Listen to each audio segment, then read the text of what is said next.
Oscar Bevis for IFL TV in association with MTK Global. Delighted to be joined by WBO European champ Hamzah Sheeraz. Hamzah, I'm just going to jump straight into it. Good news, you're on the 7th of July, no, 10th of July, sorry. Apologies, 10th of July BT show at the Stratford studio, defending your WBO belt. I suppose it's more relief than anything that you've managed to nail down a fight and one where you can defend your belt. Yeah, no, 100% exactly what you're saying, man. Like last time we spoke, it was asking me questions all about lockdown and it wasn't so much about boxing, and it gets irritating at the end of the day, do you know what I mean? Because you remind yourself that you're not fighting, you ain't got a date. But now, listen, we got July the 10th, defending my title in a good fight against Paul Keane. Training's been wicked, man, been training hard, training smart as well, and obviously we've had to make adaptations and that, but we've made them, and now I just can't wait to get in there and do my thing, man. Honestly, I can't wait. Yeah, for those who don't know too much about Paul Keane, Southpaw, Scottish. You know what they say about Southpaw versus Southpaw as well? Go on. For some reason, people always say that it's going to be an ugly fight, don't they? Yeah. Always do. But listen, I can mix it up. You know what I mean? I'm going to come. Listen, I'm not going to say I'm going to come forward, I'm going to box, I'm going to do what I have to do to get the win. But listen, one thing I will make sure is I make it entertaining, because everyone's been bored in lockdown, and to watch boring boxing would just not be good. Do you know what I mean? So I'm going to get in there and do my thing. I make sure I entertain, man, because that's key. You watch bits of him because he hasn't been on the biggest promotional shows. Obviously, you know, he's a valiant opponent enough that you can defend your belt against him. But what do you know about him? I've seen a few clips of him. He's good, sharp southpaw. And listen, he brings something new. And this game's all about learning, all about adapting, and especially learning on the job as well, for instance.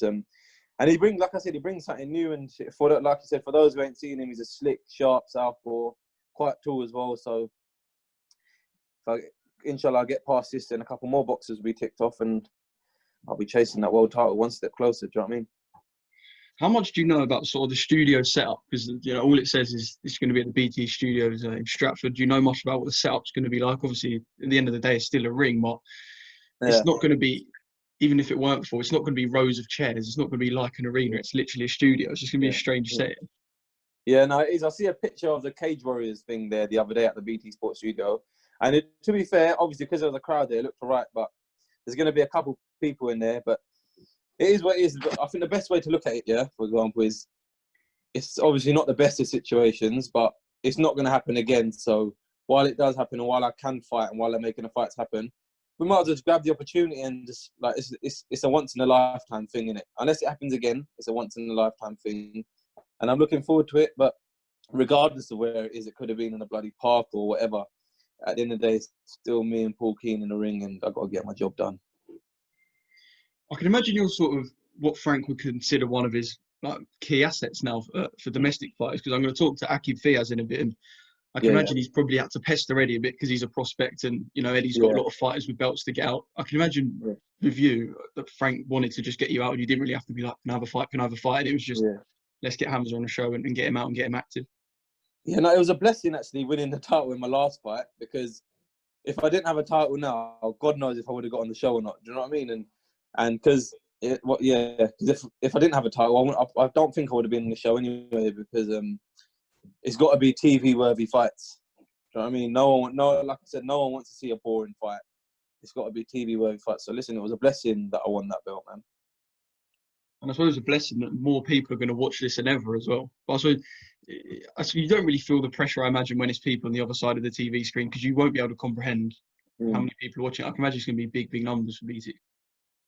Yeah, like the other day on the BT, I don't know who was playing. I think it was Everton or West Ham or someone. 7 million people were watching. It wasn't even a good game. Do you know what I mean? So imagine what the boxing figures are going to be like. It's going to be crazy. But like you said, you don't really feel the pressure. But then until afterwards, I think, depending on the social media reaction I get, God willing, it's a good one. I think that's when I'll find out about just how big it actually was. I remember when I spoke to you at a press conference for the Boy Joyce undercard, and I was like, you were doing a bit of modelling and you're keeping a couple of, sort of strings to your bow and that. You are, though, because you've got to build yourself as a brand as well. I look at someone like Ryan Garcia, and his social media following has turned him into someone who's getting branded, who's doing this and that. So I suppose as well, it's a chance to actually grow you and let your personality shine through a bit, and I know, just let people see who you are outside the ring as well. Yeah, exactly. Like, at the end of the day, we're all boxers and we get paid for it. But the thing is, it's about being smart. It's about being business savvy as well. Do you know what I mean? So as long as I don't take too much punishment and everything, my modelling career on Instagram will carry on. Hopefully, earn me a lot of money. Maybe more than my boxing one day. Who knows? The thing is, the fans want punishment. We want an all-out war. We've been waiting so long. You've got to give us a treat. I think you are the first British boxing show back, am I right? Yeah, I'm on the first one. But It is Brad the Foster's first one topping out the of all bill. promotions, yeah. Yeah, but I'm looking, like you said, I'm going to make, listen, just one thing I can guarantee is it ain't going to be boring. I'll make it entertaining regardless. Even if I have to, do you know what I mean? Even if I have to fight how I don't normally fight or like think outside the box is something I'll have to do because no one, like literally no one wants to watch a boring fight, especially after lockdown. That would just be the worst, innit? Yeah, because the first football game that come back at Sheffield United Villa was the worst, and I thought, if we're going to have sport back, can we at least have some excitement, please? Have you spoken about sort of anything past this? I mean, I know you're going to say the typical boxer thing, my mind's on Paul Keane, but you're a favourite in that fight, and you would be expected to come through, let's say, like you did.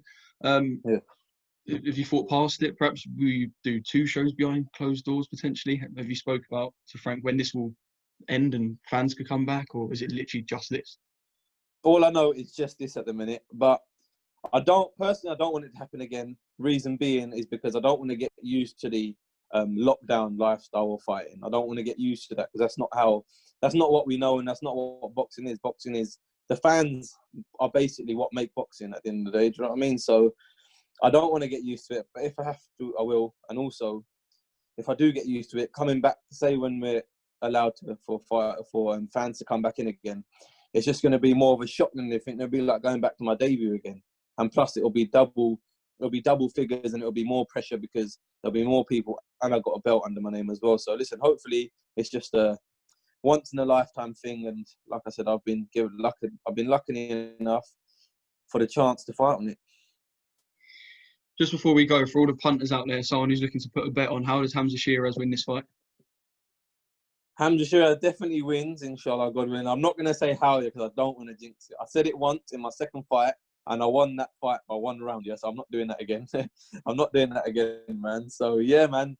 All I can guarantee is a win and definitely entertainment.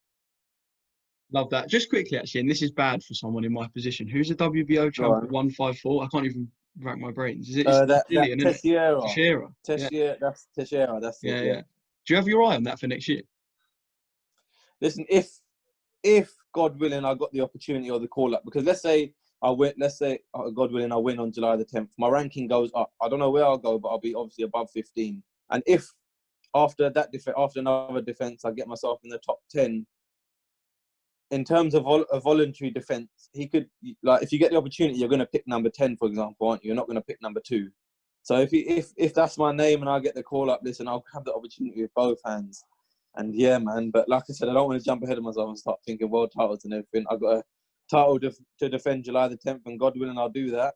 And then in the next interview I'll speak with you, hopefully I'll get my ranking up there and you'll be like, you're number 10, you're number 9 now. And I'm like, yeah, let's wait for that world title. Let's wait for that call, man. And then you can start calling him a bum and telling him you're going to knock him out and get his attention. Just to get his attention, yeah, man, just to get his attention.